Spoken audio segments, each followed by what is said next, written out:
senang dan penuh semangat. Tentunya. Nah, dalam perjalanannya sejak tanggal 24 Januari 1995, Perbarindo ini semakin berkembang dan maju. Seiring dengan perkembangan zaman, tantangan yang dihadapi pun semakin beragam. Mulai dari tingkat kesehatan BPR anggotanya sendiri sampai dengan persaingan dalam penggalian dana masyarakat dan penyaluran kredit. Tentunya ini sebagai tantangan ya Riko ya. Ya, betul sekali. Dan tantangan BPR ke depan memang tidak mudah. Tantangan Perbarindo ke depan juga akan terus bertambah dalam mengawal anggotanya untuk berjalan sesuai dengan ketentuan dan juga memberikan motivasi untuk terus berinovasi supaya tentu saja anggota dari Perbarindo menjadi yang terbaik. Nah, bagaimanakah pandangan serta pendapat dari Perbarindo Dewan Pengurus Daerah Jawa Tengah? Kita akan mengulik nih ide-ide brilian dari narasumber yang sudah kita hadirkan di Ngopi Barista, ngobrol penuh informasi bareng Riko dan Sekar Sentral Arta. Kita sambut Perbarindo Dewan Pengurus Daerah Jawa Tengah, Bapak Dr. Andes Haji Dadi Sumarsana SHMM. Ya. Monggo Pak. Baik, iya. Silakan Bapak. Monggo. Selamat ketemu ini Pak. Sehat Pak. Kabar. Halo. Iya. Sehat ya Pak. Kalau penjenengan semua pada doakan ya insya Allah dikabul. Selalu Pak.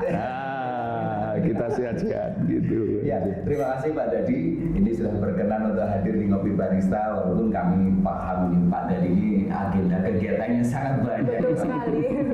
Berbagai kegiatan di Perbarindo dan mungkin tidak di tempat Bapak bertugas ini Pak ya. Baik.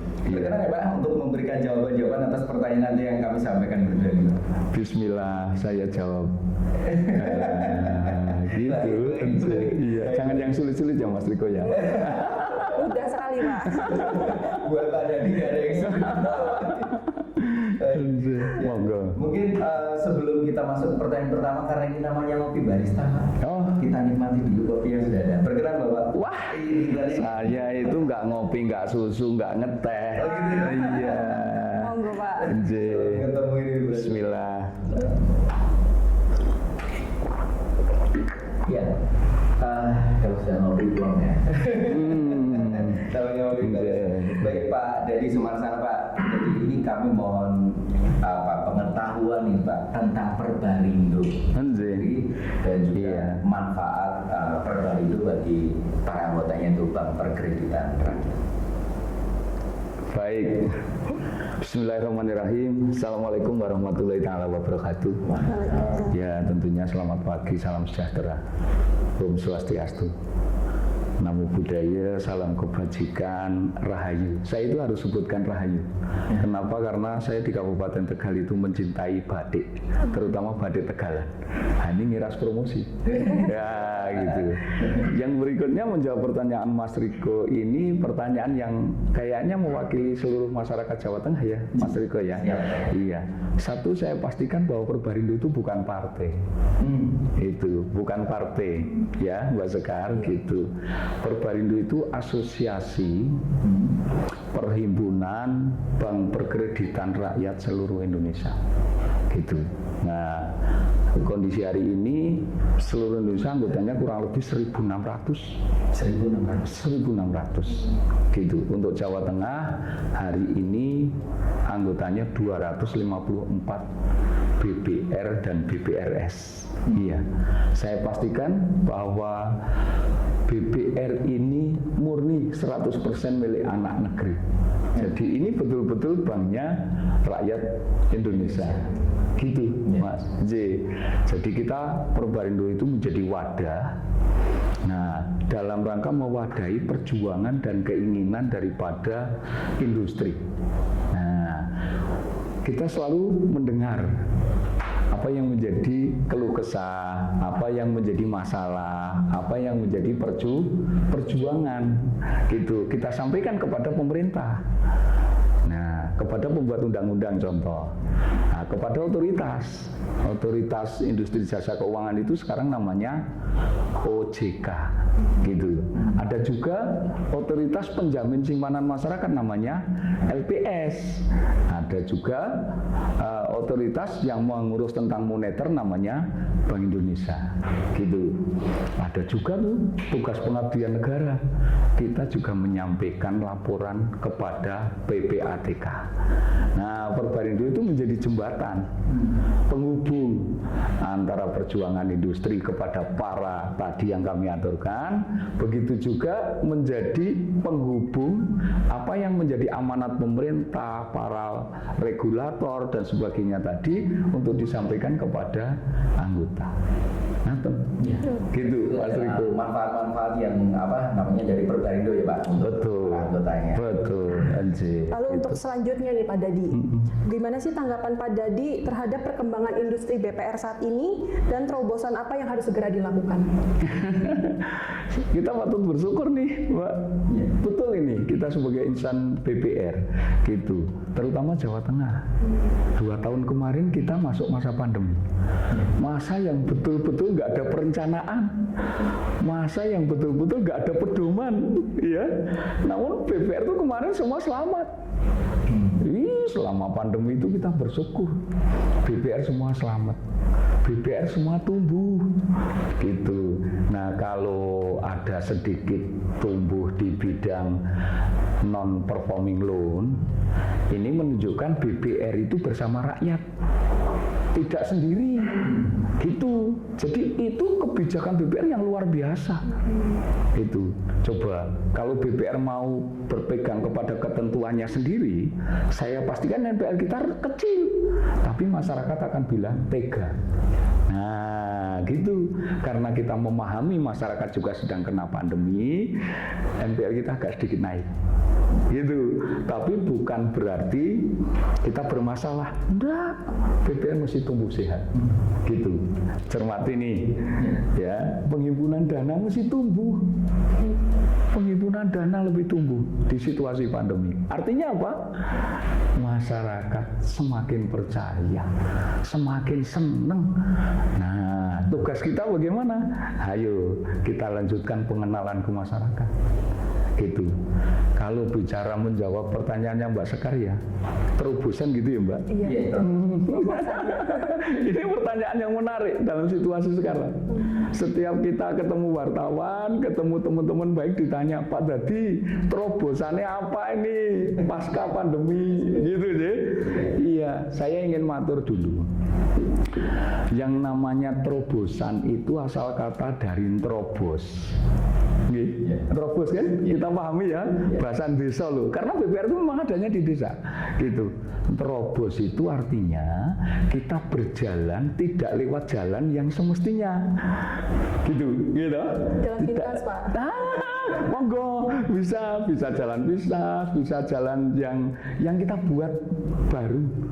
Tapi bagaimana melewati jalan yang belum biasa itu terukur.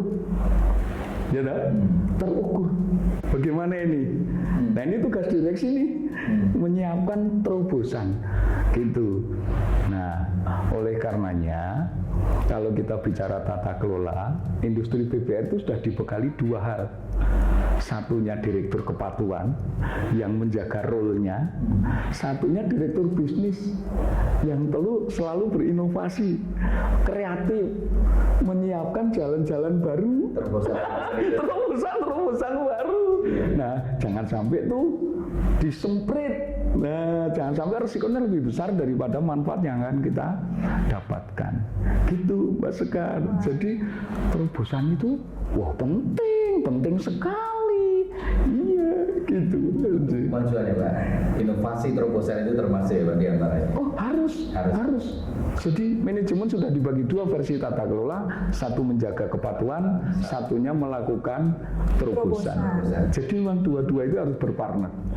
Berjalan seiring, jangan pernah berhenti membuat terobosan, tapi jangan merusak Nah, Setuju sekali ya dengan Pak Dadi ya. Nggak sama rem ini. Luar biasa Mas Riko begitu. Iya. Baru 2 pertanyaan tapi kita udah dapat daging banyak. Betul. Kayaknya kita akan ngobrol banyak. Gitu. Tetap bersama dengan Pak Dadi Sumarsana Ketua DPD Perbarindo Jawa Tengah. Di Ngopi Barista. Masih Ngopi Barista bersama dengan Ringo dan Sekar, dan masih bersama dengan kita sekarang untuk memberikan banyak informasi. Hari ini kita akan curi ilmunya sekarang. Ini bukan hanya textbook, tapi namanya terobosan juga cukup banyak ini dari Mas Ana ini. Harus ditonton sampai selesai biar nggak rugi ya. Iya, betul. Siapa tahu ini bisa di ATM. Monggo silakan. Wah, sangat senang sekali. Iya. Pak, dari lebih lanjut ini Pak, soal digitalisasi Pak. Ya, di perbankan saat ini kan digitalisasi sedang digalakan, marak sekali. Walaupun mungkin peraturan regulasinya juga sedang digodok ini ya Pak.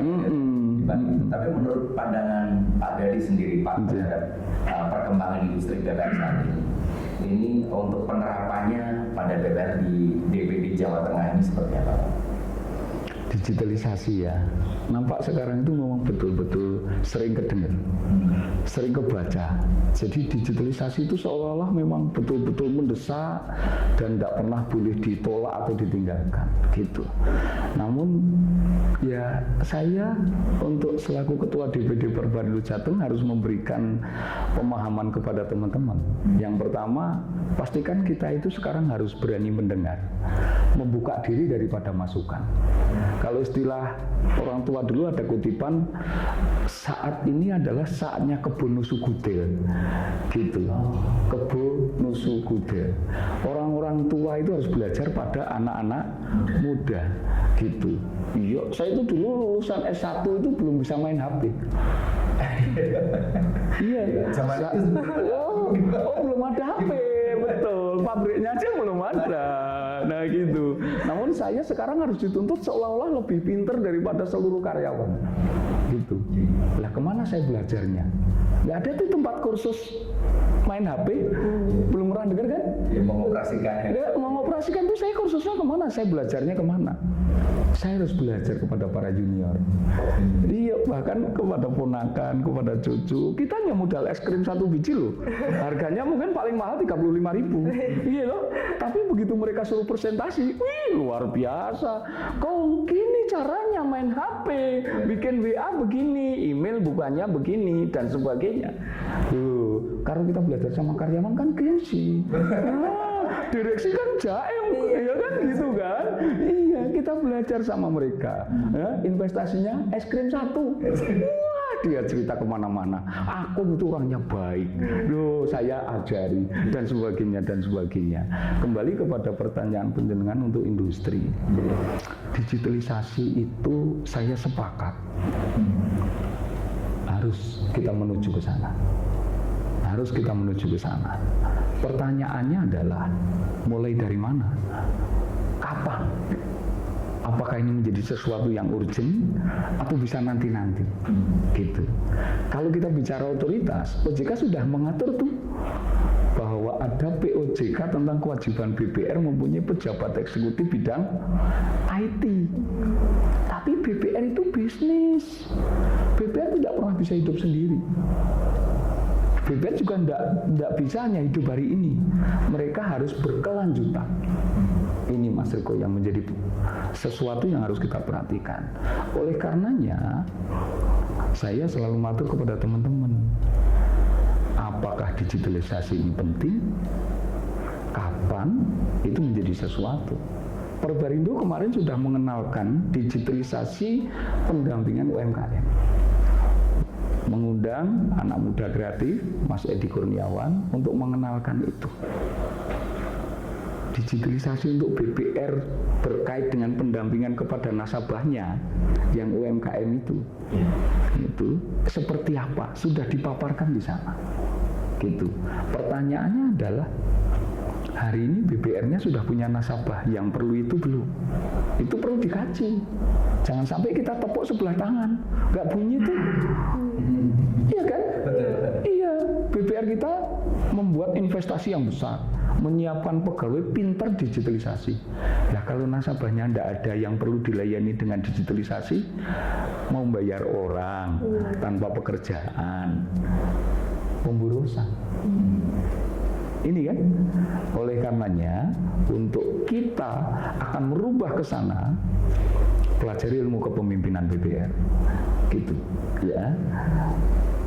Pastikan, berikan pertimbangan sumber daya di internnya seperti apa, potensi masyarakat lingkungan yang mendesak harus dilayani seperti apa. Kalau memang itu sudah matching, sudah betul-betul sama membutuhkan, segera digitalisasi, gitu. Apakah mau kolaborasi, gitu, atau mau sewa, atau membuat sendiri, silahkan masing-masing, gitu. Tapi kalau ternyata kebutuhan nasabah lingkungan belum, menurut saya jangan dulu buang-buang duit. BPR itu hakikatnya bank religi, gitu. Bank religi. Bank yang memang harus melayani dengan hati, dengan cerita. Dengan cerita, betul. Kalau melayani nasabah kok BPR itu hanya dengan teknologi tanpa ada cerita, kok saya khawatir loh, kita malah dianggap bank yang aneh. Iya, karena kita nggak bisa menjalankan transaksi keuangan kan? Iya, kita mesti melayani jasa intermediasi, itu mesti dengan cerita, gitu. Bertemu langsung seperti itu. Iya, begitu. Nah, mungkin teknologi sederhana lah yang perlu mendesak kita lakukan, berkelanjutan seiring dengan kemajuan nasabah yang harus kita layani. Gitu. Luar biasa ya. Luar biasa sekali ya penjelasannya. Gas ini kapan gas? Betul. Sesuaikan kecepatan. Betul.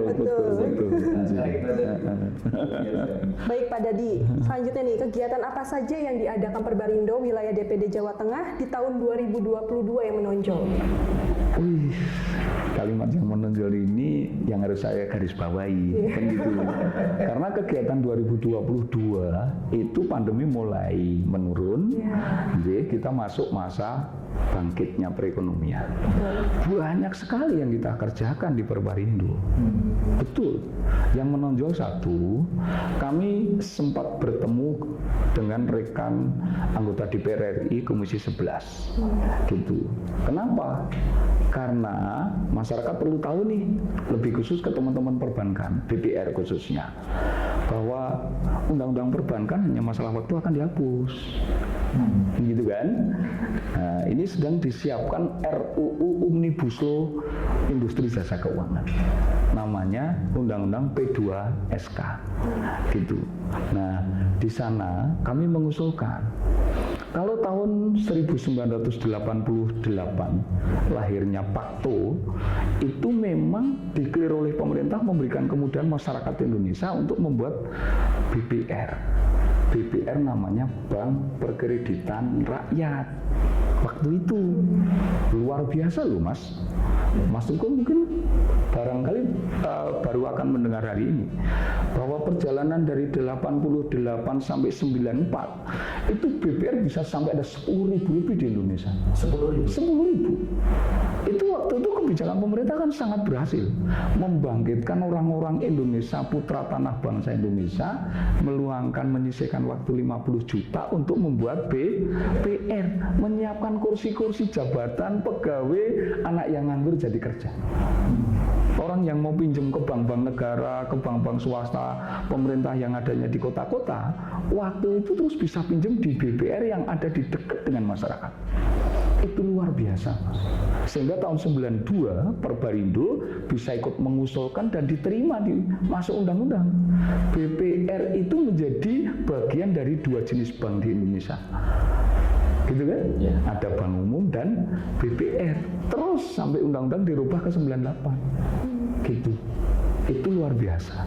Namun seiring dengan perjalanan waktu, BPR ada yang merger, ada yang sudah males lagi punya BPR, ada yang sedikit bermasalah dan sebagainya. Mereka terus menyusut. Hari ini ada kurang lebih 1.600. Tapi coba bayangkan, 50 juta, hari ini ada yang 10 triliun, hari ini ada yang 5 triliun, hari ini ada yang menjadi 100-200 miliar. Ini sesuatu yang sangat luar biasa. gitu. Sesuatu yang sangat luar biasa gitu. Apa tadi pertanyaan yang terakhir? Yang menonjol, Pak.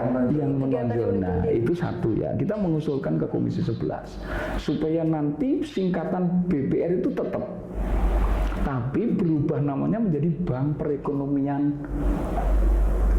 Rakyat, BPR, Bank Perekonomian Rakyat. Oh, Yang tadinya Bank Perkreditan Rakyat, sekarang menjadi Bank Perekonomian Rakyat. Coba penjenengan Mas Riko cermati. Bank itu melakukan intermediasi, tugasnya menghimpun dana dari masyarakat dan menyalurkan kembali. Tapi begitu disambung kalimat perkreditan, maksudnya apa? Itu kan mengebiri nama bank itu sendiri. Seolah-olah BPR itu tidak boleh menghimpun dana. Nah, ini harus kita kaji. Ini harus kita usulkan dan ini harus kita kawal di Senayan sana. Sehingga diharapkan setelah ini yang kenyataannya kita menghimpun dana dari masyarakat kan? Iya kan? Sekarang kita sudah jadi kepercayaan masyarakat nih. Oleh karenanya kita kuatkan. Perkreditan mohon di-delete, diganti menjadi Bank Perekonomian Rakyat. Gitu, satu. Ya, lebih luas dan lebih konsisten. Masuk anak bank kok sama perkreditan tuh maksudnya apa? Perkreditan ini udah ada di dalam bank itu sendiri, gitu. Nah, ini harus dipahami oleh teman-teman semua supaya dalam perjuangan kepada pemerintah, supaya dalam perilakunya kita mantap, gitu, tidak ragu-ragu lagi. Yang berikutnya kita juga mengusulkan supaya BPR itu bisa ikut dalam lalu lintas pembayaran. Mungkin lebih ke daerah, mungkin lebih ke sederhana. Yang berikutnya, BPR itu juga boleh menjalankan digitalisasi. Gitu. Kan OJK sudah memulai nih bagaimana membuat laporan sekarang dengan digital kan? Ya kan? Satu sudah. Yang kedua, pemasaran kita didorong untuk pemasaran digital. Yang terakhir, bagaimana kita menjalankan operasional. Nah, ini mesti harus dideklar di undang-undang. Gitu. Banyak yang lain yang kita perjuangkan di sana. Itu satu terkait regulasi. Yang kedua tadi terkait program digitalisasi, tadi saya sudah matur, kita melakukan pengenalan bersama UMKM Bangkit. Gitu.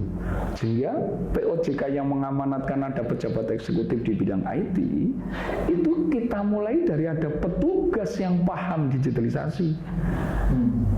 Gitu. Nanti kalau mereka sudah paham, mereka otomatis di industrinya akan memerintahkan dari manajemennya. Ayo, mana nasabah yang bisa dilayani secara digital. Kan gitu kan? Kalau sudah begitu, permintaan nasabah mesti tidak berhenti di situ. Minta pelayanan-pelayanan. Nah, disitulah sehingga cepat atau lambat inisiasi Perbarindo itu akan dirasakan oleh industri. Mereka tidak sebatas mengenal digital, tapi mereka akan memerlukan digital sesuai dengan kondisi industrinya masing-masing. Perbarindo tidak mau mencampuri urusan bisnisnya BPR. Monggo, kami mewadahi saja. Gitu? Nah, gitu. Yang berikutnya tahun 2022 ini Perbarindo Jateng masih menguatkan tentang support terhadap kesediaan SDM. Gitu.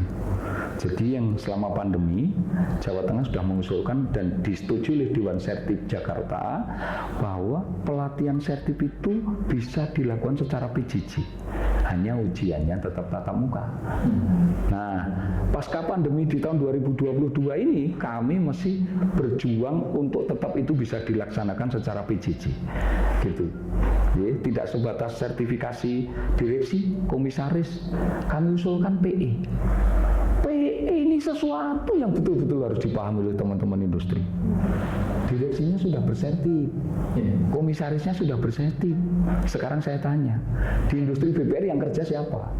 Direksi, komisaris, atau pejabat eksekutifnya ke bawah? Eksekutif ke bawah ya, Pak? Pejabat eksekutifnya ke bawah yang kerja, yang akan menentukan hasil maju mundurnya industri, tapi mereka tidak dipahamkan kompetensi kerja. Industri tidak bisa berharap banyak loh. Betul itu. Saya berjuang ini di Jakarta, tidak mudah itu untuk memperoleh materi yang akhirnya disetujui Kementerian Tenaga Kerja di pusat. Alhamdulillah kita dapat. Alhamdulillah bisa kita jalankan. Oleh karenanya momen yang baik ini saya titip gitu. Pastikan para pejabat eksekutif kalau perlu level supervisor ikut sertifikasi. Iya, kasihan direksi. Nanti kerjanya marah-marah melulu. Iya, kenapa? Karena bahasanya nggak nyambung. Bahasanya nggak nyambung. Iya. Jangan dianggap biaya sertifikasi itu biaya. Itu investasi. BPR itu hanya maju karena SDM. Saya pastikan itu. Modal nambahan memang. Karena untuk berdiri. Tapi untuk lari itu karena SDM. Iya, kalau SDM-nya nggak tahu jalan, bahasanya nggak nyambung, saya khawatir larinya nggak jelas mau lari kemana. Iya. Oh iya, saya yakin kok yang gaji saya selaku direksi itu bukan bosnya BPR. Yang gaji adalah seluruh karyawan yang memang kompeten, yang pinter membawa lari kemajuan industri BPR itu untuk menjadi maju. Gitu. Banyak sekali. Luar biasa. Semua. Iya, Iya. sangat luar Banyak ya, Pak. Perbarindo. Perbarindo. Untuk BPR ya. Insya Allah. Kita break dulu, Pak. Boleh. Tetap Monggo. di Ngopi Barista, Iya. Sekar dan Riko serta juga Pak Pelaksana dari DPP Perbarindo Jawa Tengah. Oke, masih bersama kita di Ngopi Barista bersama Sekar dan Riko dan tentunya juga bersama Pak Dadi. Untuk selanjutnya nih Pak Dadi, bagaimana Perbarindo mendorong kepada BPR anggotanya supaya tetap memiliki performa yang baik? Iya, ini pertanyaan yang paling betul-betul mendasar kondisi situasi saat ini. Iya. Jadi pasca pandemi itu ada yang bilang sulit, namun saya nggak sepakat kalau dibilang sulit. Iya, saya selalu senang dengan kalimat tidak mudah daripada kalimat Sulit ya, Pak? Sulit itu cenderung putus asa, kayak nggak ada jalan keluar. Iya. Enggak, BPR itu keren. Iya, gitu. BPR itu keren. Jadi bagaimana supaya tetap sehat? Gitu. Nah, kita itu sudah dibantu oleh OJK. Iya, OJK menerbitkan OJK tentang tata kelola. Nah, kuncinya bagaimana nih teman-teman direksi, komisaris itu memastikan bahwa BPR-nya dikelola secara tata. Secara tata tuh jelas di judulnya nih, gitu. Jadi BPR bagaimana dikelola secara tata. Ngelola BPR secara tata itu prinsip yang diberikan, ada prinsip tarif itu yang 5 itu, gitu. Iya. Setiap mengambil keputusan itu mesti dilakukan secara transparan. Oleh siapa? Oleh direksinya, komisarisnya dalam memberikan nasihat, para pemimpin-pemimpin di bawah direksi itu. Nah, oleh karenanya mereka dibekali cara ngambil keputusan secara transparan. Transparan itu apa? Nah, ini yang perlu dipahami. Ini transparan itu beda loh dengan telanjang loh. Kan gitu kan? Iya, ini harus mudah dipahami. Transparan itu tidak semua dibuka bral, gitu. Iya, hanya yang relevan dan yang material itu wajib dipertimbangkan dalam setiap mengambil keputusan. Iya, jadi tidak semua dibuka, tapi juga ada sedikit-sedikit yang dibuat ditutupi supaya apa? Membuat Penasaran. begitu maksudnya. Jadi semakin menarik. Ya, yang kedua ada prinsip gitu bahwa dalam perilakunya itu harus mesti istilah anak sekarang itu namanya accountability. Gitu. Di ini ngelola BPR gak boleh tuh main-main dengan nota. Ya toh? Baik besarannya maupun judul notanya. Gitu. Jangan bahaya tuh. Itu akan merusak industri BPR. Gitu. Yang kedua tuh. Jadi transparan, accountability. Yang ketiga, sekarang ini apalagi direksi sama komisaris tuh mesti paham, beliau diangkat untuk masa jabatan 5 tahun. Nggak ada itu jam kerjanya 8 jam. Gitu. Jadi selama 5 tahun itu sedang pakai sarung di rumah, sedang pengajian, sedang tindak kemana saja, sedang jadi direksi. Cuti boleh dalam kerjanya, tapi dalam tanggung jawab jabatannya nggak ada itu aturan cuti. Nggak ada. Cuti tetap bertanggung jawab. Oleh karenanya mesti harus mengikuti perkembangan peraturan yang ada. OJK itu setiap sekarang ini seminggu setengah bulan menerbitkan ketentuan POJK, surat edaran, okay? Kementerian Keuangan, perpajakan, coba LPS itu kita terus update terus, namanya responsibility. Jadi mesti harus responsif, jangan nunggu ketinggalan tuh. Jangan-jangan kita ngambil keputusan secara gagah, percaya diri, ketentuan yang diingat sudah kedaluwarsa, ya kan? Itu melakukan kesalahan dari sisi dasar hukum. Yang berikutnya adalah independen. Keempat berarti ini, Pak. Ya, yang keempat itu independen. Independen itu diucapkan enak, tapi jalaninya nggak mudah. Yang paling sulit adalah menghadapi tekanan para bosnya, mohon maaf gitu, keluarga, sama tekanan nafsunya diri sendiri. Ya, ini yang paling sulit. Independen itu kita sudah berjanji nih, direksi untuk integritas, untuk kompeten, tapi begitu untuk kepentingan sendiri lupa. Nah, ini kan nggak independen. Yang paling sulit itu menghadapi tekanan diri sendiri. Betul. Aduh, harusnya begini, tapi saya maunya begini. Siapa ini yang tahu? Karyawan bisa ngontrol? Enggak. Komisaris? Enggak. Yang tahu dirinya sendiri. Independen itu yang paling sulit mengontrol dirinya sendiri supaya emosinya, nafsunya tidak menekan tugas tanggung jawab. Yang terakhir, dalam setiap mengambil keputusan itu harus fair. Iya, harus memenuhi secara seimbang berbagai kepentingan para pihak. Itu baik yang diatur maupun yang dijanjikan. Janji, gitu, kepada deposan janji, penabung janji, gitu. Kepada kredit yang pinjam janji, tapi kepada LPS diatur, kepada pungutan OJK diatur, laporan ke OJK diatur. Nah, kan gitu. Kita harus memahami semua itu mesti harus kita penuhi secara fair, secara berimbang. Jangan juga perusahaan hanya ngejar laba, tapi nggak jadi dividen. Yo, pemiliknya, pemegang sahamnya, mana dividen saya? Kan gitu nggak? Nah, kadang-kadang kita nggak bisa membedakan mana dividen, mana laba perusahaan. Direksinya mau naik gaji, gitu, remunerasi naik termasuk komisaris. Karyawannya naik kan enggak? Ya kan harus berimbang. Namanya berimbang itu ya kalau karyawannya naik, direksinya naik. Kalau direksinya naik, karyawannya naik. Kan begitu gitu. Kalau perusahaan dapat laba lebih, mohon maaf, nasabahnya dapat apa nih? Oh iya, jangan-jangan nasabahnya nggak dapat apa-apa. Ya, banknya maju, tapi nasabahnya nggak ada kemajuan. Kita terhormat di ruangan, tapi begitu keluar dari ruangan, lingkungan nggak ada yang nyapa kita.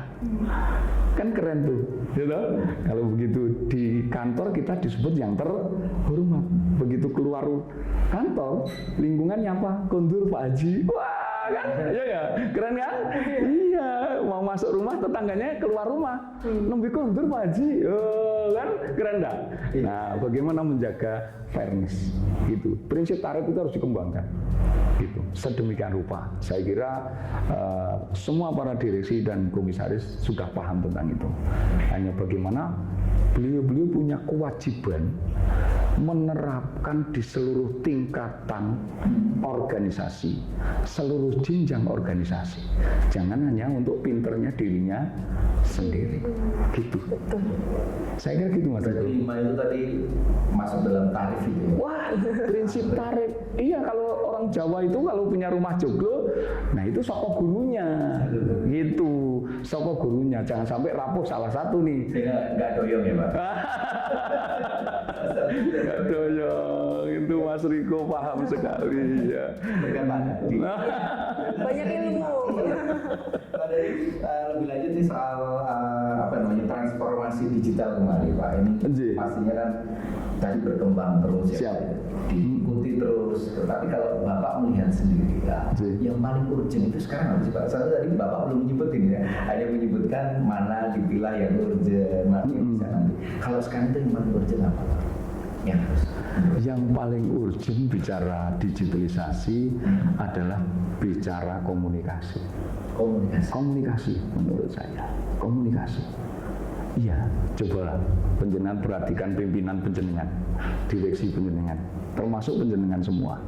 Gitu. Sebelum pandemi, kita kalau mau rapat itu 15 hari sebelumnya undangan baru tersampai. Gitu.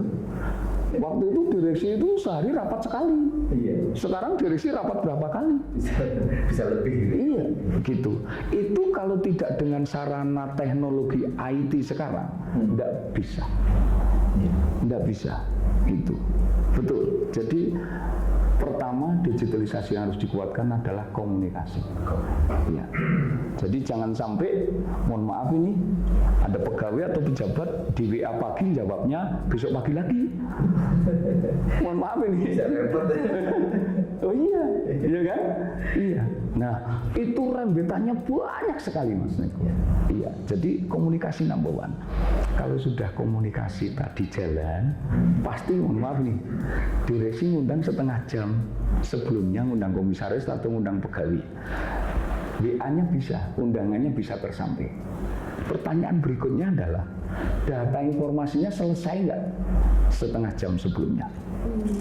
Ini kalau tidak didukung oleh SDM-SDM yang paham menyiapkan data secara cepat, secara tepat, dan dirubah menjadi informasi yang akurat, penafsirannya itu betul-betul sesuai yang diharapkan, jadi nggak rapat itu. Enggak. Apa yang mau dirapatkan? Ya. Bahannya nggak siap. Iya. Begitu. Oleh karenanya tadi saya mantu. Direksinya boleh kolonial, boleh senior, komisarisnya boleh. Tapi time supportingnya harus milenial. Iya, tanda-tanda milenial itu dalam perilaku kerjanya tidak dibatasi ruang dan waktu. Nah ini tidak mudah mematchingkan yang demikian. Karyawan itu rata-rata mesti berpikir, saya kan diatur dalam undang-undang ketenagakerjaan sehari 8 jam, gitu kan? Iya, loh, bagaimana ini Ibu? Gimana Mbak Sekar? Ya, sementara data dan informasi dibutuhkan cepat. Saya melihat itu tanda-tanda di industri BBR sekarang. Nggak ada itu BBR sekarang itu jam 5 tutup. Mungkin pelayanannya sudah tutup. Iya.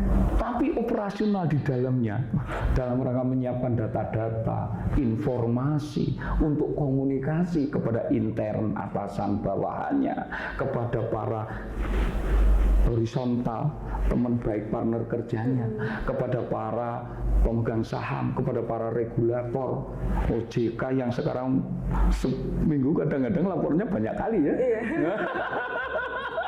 Betul Pak. Nah, ini kalau tidak didukung oleh SDM-SDM yang pintar menyiapkan itu, gitu, itu belum bicara semua diselesaikan secara baik program selayaknya bank umum ya, gitu. Itu saja itu sudah tanda-tanda, gitu. Jadi oleh karenanya saya mengajak kepada para pimpinan industri BBR itu secara pelan tapi pasti, kalau bisa cepat dan pasti, gitu, mentransformasi kompetensi-kompetensi itu, filosofi-filosofi itu, gitu. Pastikan kita punya budaya, karena budaya itu adalah kekuatan dari hati yang paling dalam. Ngurusi perusahaan BBR hari ini tidak cukup dengan peraturan, nggak cukup, tapi dilengkapi dengan budaya. Nilai apa yang dijunjung tinggi di perusahaan itu? Jujur, terbuka, komunikatif, kreatif, atau apa saja lah silahkan diciptakan, sehingga akan mengikat dari hati yang paling dalam bahwa saya ini bagian dari manajemen, tidak usah harus disuruh-suruh. Iya, gitu. Nah, mohon maaf, tidak semua karyawan mau diajak berubah ke sana. Iya. Ya. Ada nggak Mas? Pasti. Diperlukan seni seorang pemimpin merubah itu. Iya, iya diperlukan seni.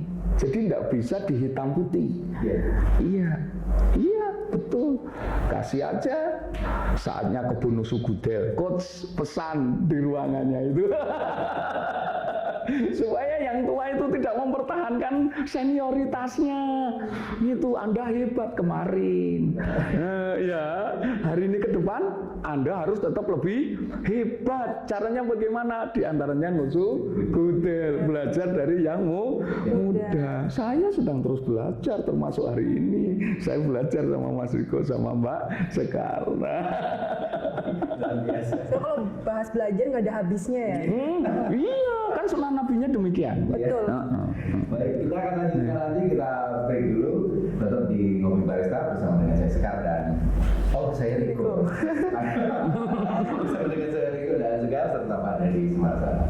Masih di Ngopi Barista bersama saya Riko dan Sekar, dan masih bersama kami juga di sini untuk memberikan banyak sekali informasi Sekar, karena masih ada beberapa informasi yang mungkin akan kita gali dari Pak Dadi Sumarsana, Ketua DPD Pertanian Jawa Tengah. Siap. Masih berkenan ya Pak ya? Monggo. Iya, iya. Selalu bersedia.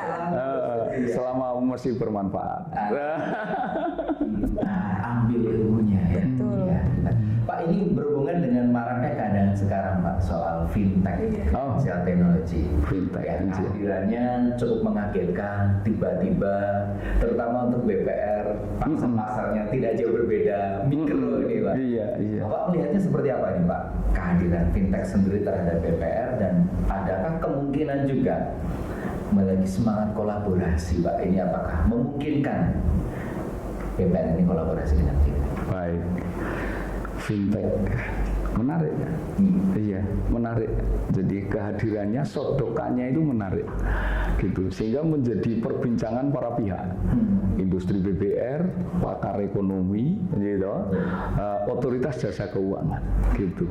Nah, saya juga senang memperhatikan itu, gitu. Ternyata mereka mampu memberikan pelayanan yang tidak pernah bisa diberikan oleh BBR. Iya, dia dengan cepat, luar biasa. Yang luar biasa lagi, mereka kadang-kadang nggak ketemu. Nah itu. Nggak ketemu, nggak tatap muka. Iya, BPR berani. Ayo, memberikan pinjaman kepada orang yang nggak pernah ketemu. Kan ini menjadi sesuatu, gitu. Tapi ternyata pertumbuhannya luar biasa, gitu. Mereka banyak diminati oleh masyarakat, gitu. Nah, tadi saya kira sama-sama sepakat bahwa yang abadi adalah perubahan. Terjadi terus. Yang abadi itu perubahan, gitu. Jadi kita harus yakini bahwa dunia ini akan terus berubah, gitu.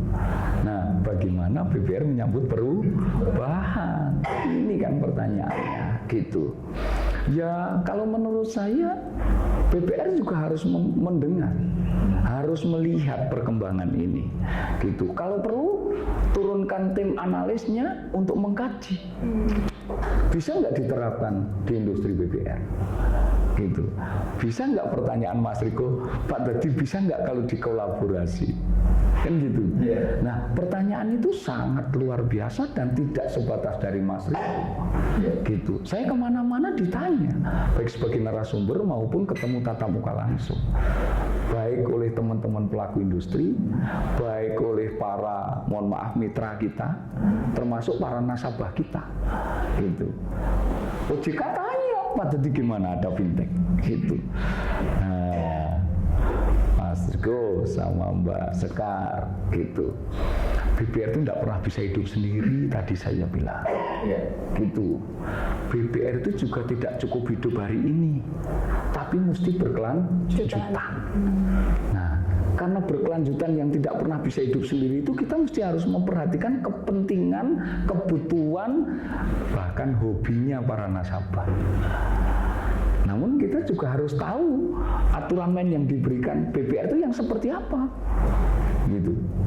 OJK memberikan kebijakan namanya sandboxing, gitu.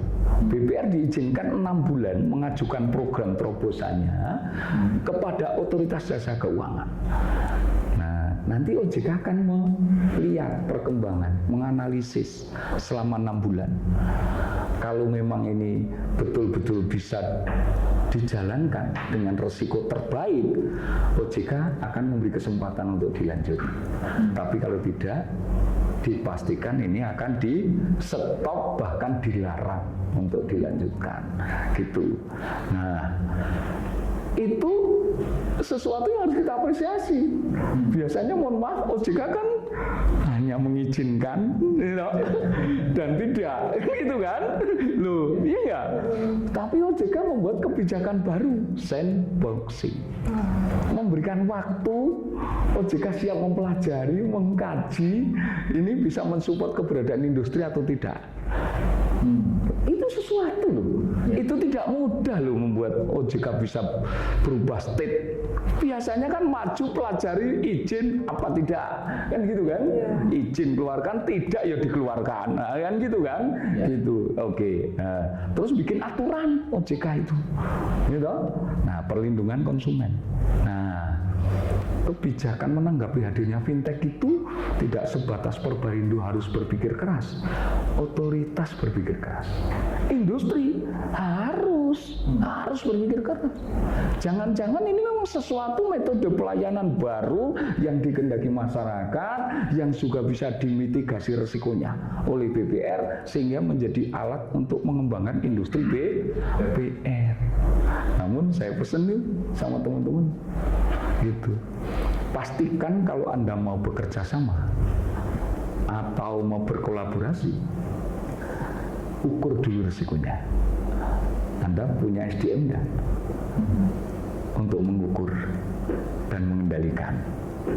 Kalau tidak, kalau terpaksa hasratnya kepingin kerjasama, kasih ring yang terjangkau. Contoh, ya 0,5% dari portofolio kredit yang disalurkan bisa kolaborasi sama fintech. Nah, nanti kita monitor nih, gitu, non performingnya seperti apa. Kalau performnya bagus, mungkin manajemen akan, kan gitu kan? Iya. Namun kalau tidak bagus, ya harus segera di stop. Gitu.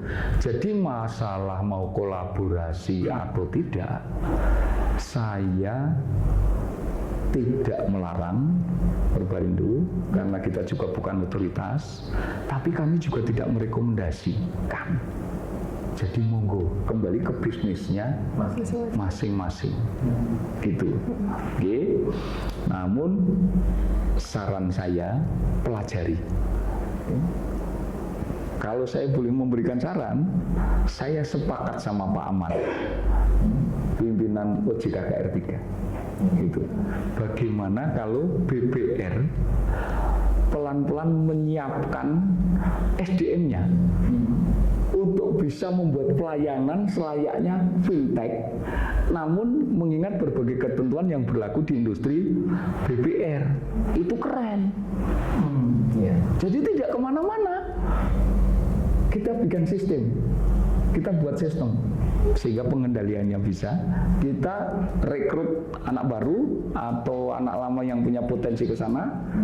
Nah, kita dorong mereka menciptakan pelayanan sistem fintech, tapi mengingat berbagai ketentuan yang ada di industri BPR.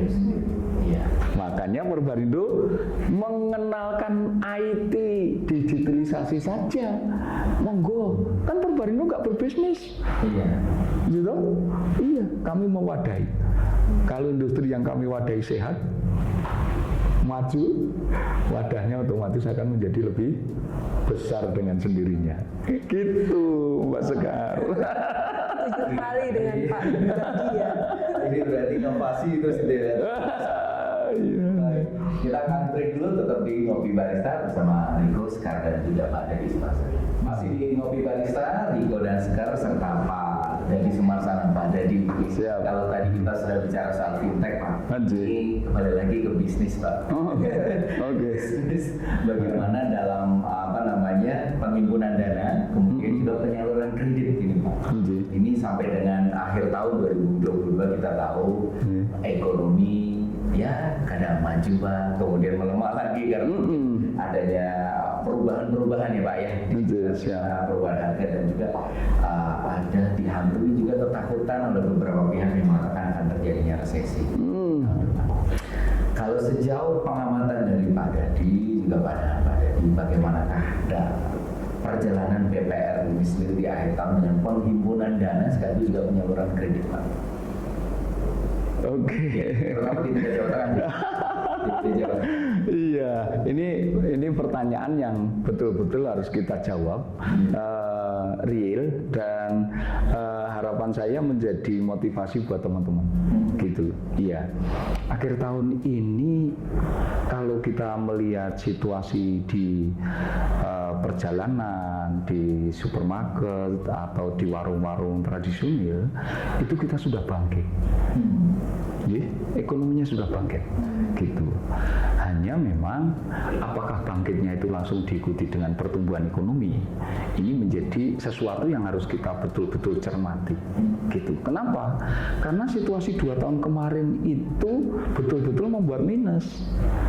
Orang yang tadinya punya simpanan, punya tabungan, maksud saya, mereka tergerus untuk makan selama pandemi. Nah, orang yang mereka punya hutang, mereka berhenti membayar. Berhenti membayar itu bukan berhenti di titik nol loh, Mas Riko. Iya. Iya, mereka tetap terkena beban bunga pinjaman, gitu. Oleh karenanya perkembangan ekonomi, perkembangan usaha bangkitnya ekonomi di tahun 2022 ini, saya yakin, seyakin-yakinnya mereka sudah bangkit. Mereka sudah bangkit dengan berbagai ceritanya, gitu. Namun demikian memang tidak serta-merta langsung menunjukkan bangkitnya ekonomi secara global, belum, gitu. Namun kalau kita mencermati angka pastinya ada di OJK. Cuman saya beberapa kali mengikuti berbagai evaluasi dari otoritas jasa keuangan, termasuk dari Perparindo kemarin, penghimpunan dana di BPR itu tumbuh. Ih, keren. Kredit juga masih tumbuh. Iya. Nah, kaitannya dengan bulan inklusi keuangan, gitu. Ada pertanyaan, Pak Dadi, kira-kira masyarakat Indonesia itu, masyarakat kita itu apakah seneng nyimpan di BPR? Gitu. Nah, kalau seneng alasannya apa? Kalau tidak seneng dasarnya apa? Nah, ini sesuatu, Mas Riko, Mbak Sekar, sesuatu yang harus betul-betul menjadi pemikiran direksi dan seluruh karyawan yang ada. Betul itu, gitu. Saya benar-benar titip ini, pesan saya ini. Sebenarnya nggak ada alasan tuh orang nggak suka nyimpen di BPR. Nggak ada alasannya. Coba mau kita cari apa? Alasannya itu apa? Orang nggak suka deposito dan nabung di BPR. Pemilik BPR-nya itu orang Indonesia asli, bukan orang lain. Jadi nggak ada alasan mereka nggak kenal, nggak percaya sama pemiliknya. Oke, direksi dan komisarisnya orang setempat. Aturan OJK itu sudah ngatur tuh, gitu. Pegawainya orang di situ semua. Kenapa kok nggak percaya? Satu. Yang kedua, itu suku bunganya kalau nyimpen di BPR pasti lebih besar, gitu. Nah, orang nyimpen itu rata-rata mereka butuh penghasilan bunga lebih besar. Iya. Nah, yang ketiga ini yang sangat benar-benar mendasar bagi republik ini. Saya suka matur gitu, gemes saya kalau itu gitu. Indonesia itu gotong royong. Iya, gotong royong. Angkat genteng aja gotong royong kok. Bongkar rumah gotong royong. Mosok nyimpen keuangan aja nggak paham gotong royong, gitu. Ngapain sih kita harus nyimpen ke bank lain? Kalau ada bank tetangganya sendiri, karyawannya tetangganya sendiri, kita kenal baik. Pimpinannya tetangganya sendiri, kita kenal baik. Kalau diundang kondangan dia hadir. Coba, iya, ada nasabah yang nyimpen dana di BBR. Saya pastikan tuh mereka hajat karangan bunga datang. Lebaran, banknya ikut lebaran, kirim parcel nih. Iya. Iya, uang kita yang kita simpen di bank BBR terdekat itu, karena bank BBR itu intermediasi, Mas Teguh. Uangnya yang disimpan itu tidak dibawa kemana-mana. Itu Mas Sekar, dipinjamkan kepada tetangganya, saudaranya, handetolanya di lingkungan itu juga. Gitu. Artinya apa? Secara filosofi gotong royong yang sesuai dengan Pancasila dan UUD 45 itu, BBR itu bank terbaik mensolusi gotong royong. Yang nyimpen di situ itu sedang menolong, ikut menggotong secara bersama-sama bebannya lingkungan yang butuh pinjaman. Menolong secara tidak langsung, intermediasi di situ itu. Nolong siapa?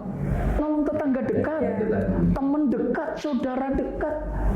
Tinggal kita ikhlaskan saja. Jangan juga nanti kalau tetangganya cerita, saya pinjam di bank sebelah terus ngomong itu duit saya. Jangan juga begitu. Aku ikut Gitu. Jadi nyimpen di BBR itu kok nggak ada alasan mereka nggak suka. Pertanyaan berikutnya, Mas Riko boleh tanya ke saya, kenapa Pak Dadi kok mereka nggak pada suka nyimpen di BBR? Kok belum banyak nih yang pada nabung di BBR, kok belum mau? Saya tanya, mereka kenal Anda enggak? Jawaban saya sederhana, mereka kenal bank Anda enggak? Gitu. Anda sudah mengenalkan mereka belum? Jangan hanya mengenalkan nama sama nama banknya. Kenalkan tugas banknya, kenalkan tugas Anda, kenalkan manfaat Anda, kenalkan manfaat banknya Anda bagi mereka semuanya. Bagaimana caranya? Silakan di-manage di industrinya masing-masing. Saya juga sedang terus mengenalkan. Kan tidak harus juga salaman izin kenal, tidak harus begitu kan? Iya. Bagaimana kita memanfaatkan berbagai kegiatan untuk mengenalkan kita? Iya. Kan ada guyonan anak muda. Apa itu? Kalau nggak kenal maka tak sayang. Saya tak cinta. Gili. Cinta diberikan semua ya, Pak? Wah, diberikan semua. Iya. Punya banyak. Punya banyak, tinggal masing-masing. Iya. Aplikasinya sih. Itu monggo loh, saya pastikan pada saatnya nanti pilihan rakyat Indonesia adalah BBR. Iya, betul. Apalagi yang mau disangsikan?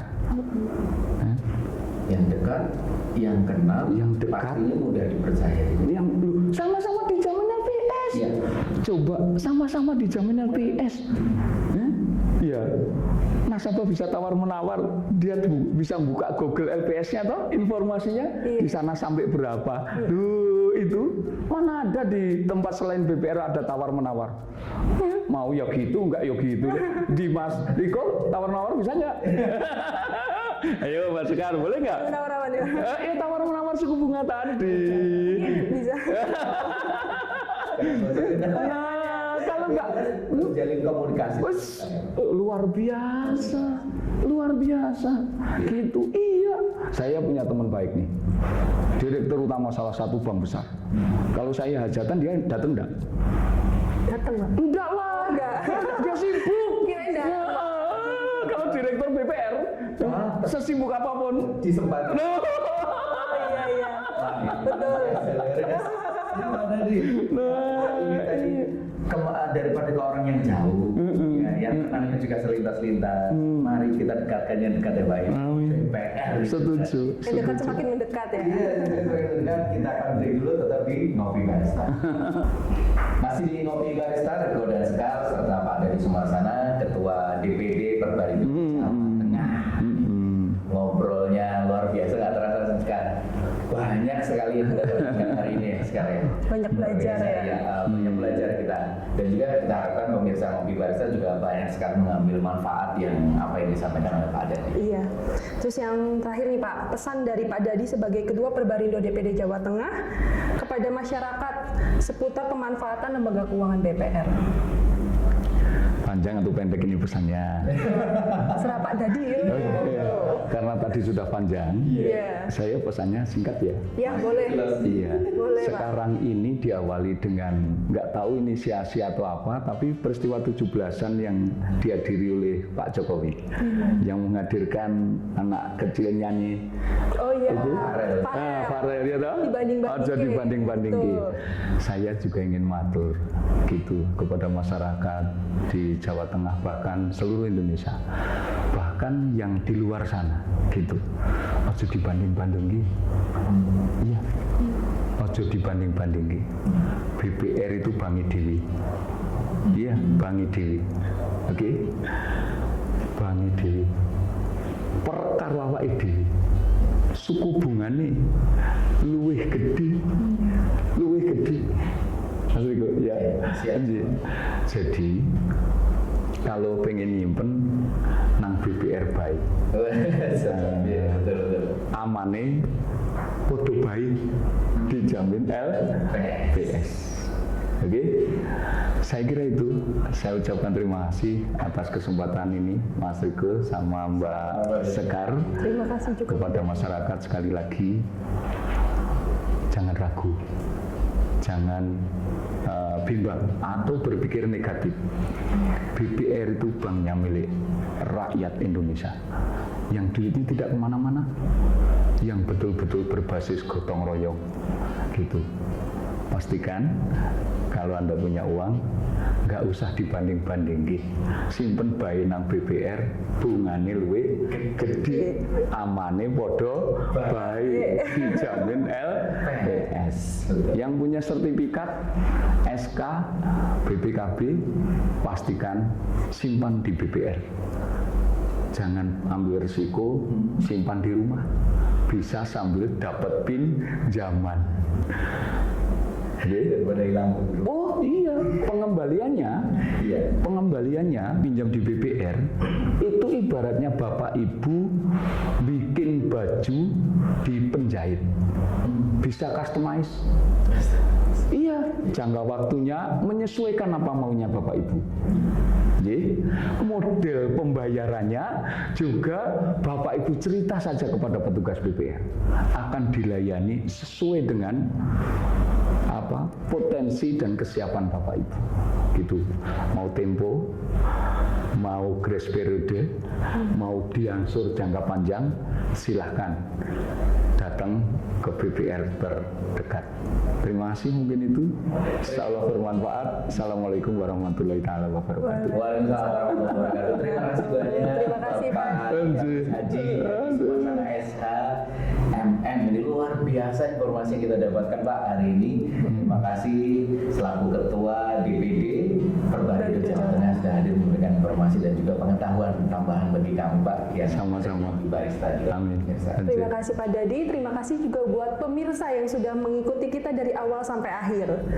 Dan biar lebih spesial nih Pak, kita mau ngajak Pak Dadi untuk salam salam sehat. Salam sehat. Wow, mesti kalau itu nggak diajak saya harus harus bersama. Kita bisa memberikan ini. Oh iya, contohkan dulu ya Pak. Jadi salam sehat kita itu salam sehat, nanti kita bersama-sama lihat ke depan kamera.